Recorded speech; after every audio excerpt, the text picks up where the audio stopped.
Michael Evans's car glided down the deserted street, illuminated only by the headlights cutting through the dense fog. As he approached, the silhouette of Riverside Memorial Hospital loomed like a dark monolith against the night sky. The Victorian architecture, once grand, now displayed cracks and clouded windows, silent witnesses to decades of neglect. Michael parked in the nearly empty lot, a shiver running down his spine. He was a young resident, ambitious and skeptical, eager to make his mark. Riverside Memorial, with its decaying reputation and ghost stories, was merely a stepping stone in his career. Stepping into the main lobby, Michael was greeted by an almost sepulchral silence, broken only by the echo of his own footsteps. The information desk was deserted, and the fluorescent lights flickered intermittently, casting dancing shadows across the peeling walls. An elderly nurse with a tired and resigned look finally emerged from a side corridor. "You must be Dr. Evans," she said, her voice hoarse. "Welcome to Riverside Memorial." As the nurse led him through the labyrinthine corridors, Michael noticed the smell of mildew and disinfectant, a nauseating combination that permeated the air. The walls were covered in damp stains, and the linoleum floor creaked under his feet. "This place has a history," the nurse commented, her tone suggesting more than she was willing to reveal. "Many histories." Michael nodded, trying to hide his skepticism. He'd heard the rumors about the hospital's dark past, the stories of patients who died mysteriously, and the whispers of ghosts wandering the halls. But he was a man of science, and he didn't believe in superstitions. Upon reaching his office, a small cubicle overlooking a dim inner courtyard, Michael felt an inexplicable chill. He glanced back, but the hallway was empty. "Welcome to Riverside Memorial, Dr. Evans," a faint voice whispered, seeming to echo from the walls. Michael swallowed, trying to rationalize what he'd heard. He was tired. The place was old and creepy, and his imagination was playing tricks on him. He sat down at his desk, determined to ignore the rumors and focus on his work. But deep down, he knew something strange was happening at Riverside Memorial. The next morning, the grey light of dawn filtered through the grimy windows of Michael's office. He tried to dismiss the previous night's unsettling experience, attributing it to fatigue. However, a lingering unease settled in his stomach as he reviewed patient files. His first few cases were routine: a sprained ankle, a mild concussion, a persistent cough. But as the day progressed, a subtle sense of dread began to pervade the atmosphere. The fluorescent lights flickered erratically, casting elongated shadows that danced and shifted in his peripheral vision. A faint metallic scent, like old blood, wafted through the corridors, mingling with the ever-present odor of antiseptic. While examining an elderly patient complaining of chest pains, Michael noticed the man's eyes darting nervously around. "The room. Do you hear that?" the patient whispered, his voice trembling. "The whispers. They never stop." Michael strained his ears, but heard nothing beyond the hum of the ventilation system. "Hear what, sir?" he asked, trying to keep his tone calm. "The voices," the old man insisted, his grip tightening on Michael's arm. "They're calling for her, the nurse in white." Before Michael could respond, a sudden gust of cold air swept through the room, extinguishing the overhead light. The patient gasped, his eyes wide with terror. Michael fumbled for his flashlight, the beam cutting through the sudden darkness. When the light flickered back on moments later, the patient was slumped against the pillows, his breathing shallow and rapid. Later, while reviewing the patient's chart, Michael noticed a note scribbled in the margin. "Saw her again. In the shadows." He paused, a chill creeping up his spine. Could it be a coincidence? He started to dismiss the patient's claim, but the very real fear in his eyes caused a seed of doubt to sprout in Michael's mind. Throughout the afternoon, other strange occurrences plagued the hospital. Equipment would malfunction without explanation. Doors would creak open and slam shut on their own, and the faint sound of weeping echoed through the empty corridors. The staff, usually dismissive, seemed visibly on edge. They shared nervous glances and hushed whispers, exchanging stories of encounters with unseen entities. As the sun began to set, casting long, ominous shadows through the hospital windows, Michael could no longer ignore the unsettling feeling that pervaded the air. Something was wrong, very wrong, and he feared he was about to discover what it was. That night, Michael found himself unable to shake off the unease that had settled over him. He decided to delve into the hospital's history, hoping to find some logical explanation for the strange occurrences. He ventured down to the hospital's archives, a dusty, dimly lit room filled with old records and forgotten files. The air in the archives was thick with the scent of aged paper and decay. Michael started sifting through the records, his eyes scanning faded documents and yellowed newspaper clippings. He discovered a pattern of unusual deaths and unexplained disappearances dating back to the hospital's early years. He stumbled upon a series of reports detailing a devastating fire that had swept through the West Wing in 1958. Many patients and staff members perished, their bodies trapped within the inferno. Among the victims was a nurse named Agnes, known for her dedication and compassion. According to the records, Agnes had been trying to rescue patients when she was overcome by smoke and flames. Her death was particularly tragic, as she was said to have been a kind and caring soul. As Michael read through the accounts, a chilling realization began to dawn on him. The nurse in white the patients had been describing. It had to be Agnes. He found a collection of old photographs, one of which showed Agnes in her nurse's uniform, her face gentle and serene. There was also some disturbing reports of medical malpractice and cases of negligence that went unpunished. Some deaths that were labeled as natural were anything but natural. Reading these accounts increased the heavy feeling on Michael's chest. He then found newspaper articles of the time. The reporting was vague and seemed to try and hide what actually happened. The more he read, the worse he felt. Something terrible had happened in this hospital, something that had left a deep and lasting stain on its history. Suddenly, a gust of cold air swept through the archives, extinguishing the single overhead light. Michael's heart pounded in his chest as he fumbled for his flashlight. The beam of light danced across the shelves, illuminating rows of dusty files. A faint whisper echoed through the darkness, a voice filled with sorrow and anger. "They never cared," it hissed, the words chilling Michael to the bone. "They let us die." The flashlight flickered, casting long, distorted shadows that seemed to writhe and shift in the darkness. Michael's hand trembled as he gripped the flashlight tighter, his mind reeling with the implications of what he had just heard. He now knew, without a doubt, that the hospital was haunted, and he had a feeling that Agnes and the other spirits were not at peace. The chilling encounter in the archives left Michael shaken, but also fueled his determination to uncover the truth. He returned to his office, the whispers of the past echoing in his ears. The hospital felt different now, charged with a palpable sense of dread. Throughout the following days, the paranormal activity intensified. Patients and staff alike reported seeing shadowy figures moving through the corridors, hearing disembodied voices, and experiencing sudden drops in temperature. Equipment malfunctioned with alarming frequency, and the air crackled with an unsettling energy.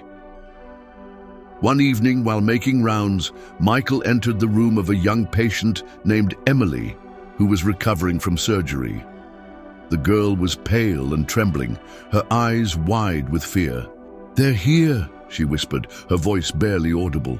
"The shadows. They're watching me." Michael tried to reassure her, but as he spoke, the overhead light flickered and died, plunging the room into darkness. A cold breeze swept through the room, and Emily let out a terrified scream. Michael fumbled for his flashlight, the beam cutting through the darkness. He saw them then, shadowy figures lurking in the corners of the room, their forms shifting and indistinct. They seemed to be drawn to Emily, their presence radiating a malevolent energy. Michael's heart pounded, fear mixing with adrenaline. He shouted at the shadows, demanding they leave, but they remained, their presence growing stronger. Suddenly, a vase flew across the room, shattering against the wall. Emily screamed again, her body convulsing. Michael knew he had to get her out of there. He grabbed her hand and pulled her from the bed, leading her out into the hallway. The shadows followed, their presence a suffocating weight. As they reached the nurse's station, the hallway lights flickered and died, plunging the corridor into darkness. A chorus of whispers echoed through the darkness, their voices filled with anger and sorrow. Suddenly, doors began slamming shut along the hallway, trapping them in the darkness. A wave of icy air washed over them, and Michael felt a cold hand grasp his arm. A voice whispered in his ear, "They will pay for what they did." He pulled Emily close to him, trying to shield her from the unseen forces that surrounded them. He felt a sense of overwhelming dread, a feeling that they were trapped and that the spirits of Riverside Memorial were closing in. He started to understand the deep sorrow and anger that fueled these spirits. They wanted justice, and he was quickly understanding that they would not be denied. Determined to end the escalating terror, Michael decided to confront Agnes directly. He knew he had to understand the source of her anger and find a way to bring peace to the restless spirits. He returned to the abandoned West Wing, the site of the 1958 fire, where he believed Agnes's presence was strongest. The air in the West Wing was thick with a chilling cold, and the scent of smoke lingered, a phantom reminder of the tragedy that had occurred there. Michael navigated the darkened corridors, his flashlight beam cutting through the gloom. He called out to Agnes, his voice echoing through the empty halls. "Agnes!" he called. "I know you're here. I want to help you. I want to understand what happened." A faint whisper echoed back, "You cannot understand our pain. You cannot undo what they did." Suddenly the temperature dropped dramatically, and a gust of icy wind swept through the corridor. A figure materialized before him, a translucent form of a woman in a tattered nurse's uniform. It was Agnes, her face etched with sorrow and anger. "Why are you here?" she asked, her voice a spectral whisper. "Why do you disturb our rest?" Michael stepped forward, his heart pounding in his chest. "I'm here to help," he said. "I want to uncover the truth about what happened here. I want to bring justice to you and the others." Agnes's spectral form flickered, her eyes burning with a cold fire. "Justice?" she hissed. "They stole our lives. They ignored our suffering. They left us to die." She began to recount the horrors of the past, the neglect and abuse that had plagued the hospital, the desperate cries for help that had gone unanswered, the way certain doctors treated the patients as less than human. She spoke of the fire, the agonizing pain of being trapped, the feeling of her life being stolen. Her voice was filled with a deep-seated rage, a burning desire for retribution.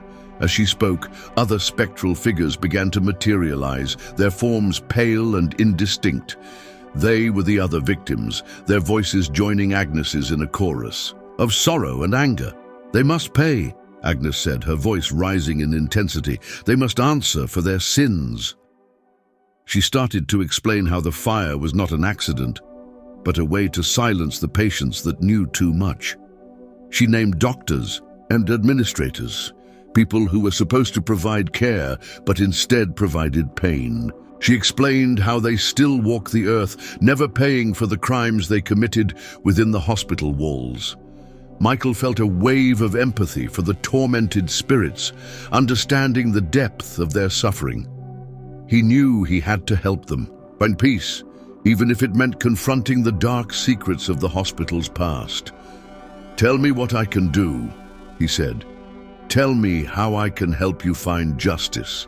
Agnes, her spectral form shimmering with a newfound resolve, began to reveal the hidden truths of Riverside Memorial. She spoke of secret files, hidden rooms, and buried testimonies, evidence of the hospital's dark deeds. She guided Michael through the labyrinthine corridors, revealing hidden passageways and forgotten chambers. In one such room, concealed behind a false wall in the old administrative wing, they found a trove of documents. These were the records the hospital administrators thought were destroyed. They detailed cases of malpractice, cover-ups, and the deliberate neglect of patients. There were records of those who died during the fire, not from smoke, but from other injuries sustained before the blaze, marking the start of their end. Michael's blood ran cold as he read through the accounts. The depths of the hospital's corruption were far greater than he had imagined. The spirit's anger was not just justified, it was righteous. Agnes led him to the hospital's basement, a cold, damp place where the air hung heavy with the scent of decay. Here, she revealed the true cause of the fire: arson, deliberately set to silence those who had witnessed the hospital's crimes, patients that were about to expose what was happening within the hospital walls.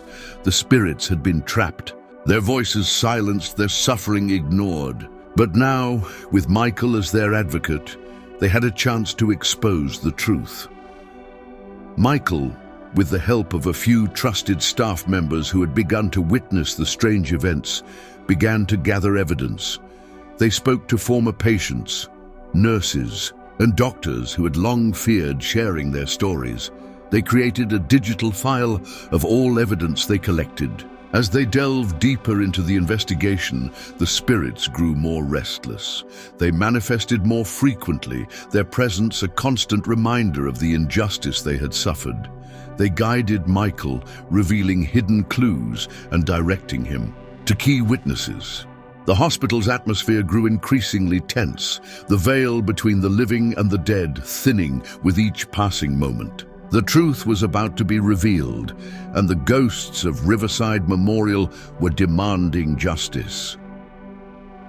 With the evidence gathered and the truth laid bare, Michael and his allies prepared to expose the dark secrets of Riverside Memorial. The revelations shook the community, triggering investigations and demanding accountability for the hospital's past transgressions.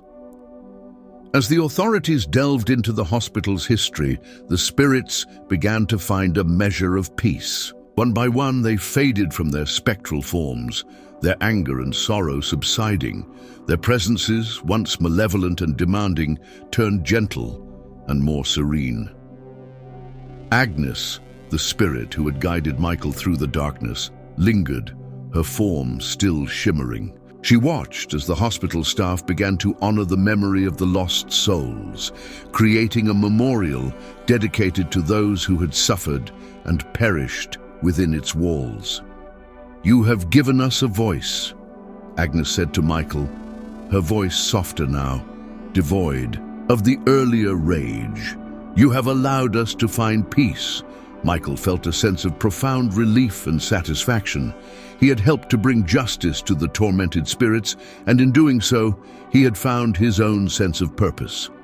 As the final investigations concluded and the guilty were brought to justice, Agnes's spectral form began to fade. A soft, warm light enveloped her, and a sense of serenity washed over the room. "Thank you, Michael," she whispered, her voice filled with gratitude. "You have set us free." With that, she vanished, her presence finally at rest. The hospital, once a place of terror and despair, began to heal. A sense of peace settled over its corridors, and the staff and patients felt a renewed sense of hope. Michael left Riverside Memorial, changed by his experience. He carried with him the knowledge that the past could not be erased, but it could be acknowledged and honored. He had learned that even in the darkest of places, hope and redemption were possible. The spirits of Riverside Memorial had found their peace, and in doing so, they had helped Michael find his own.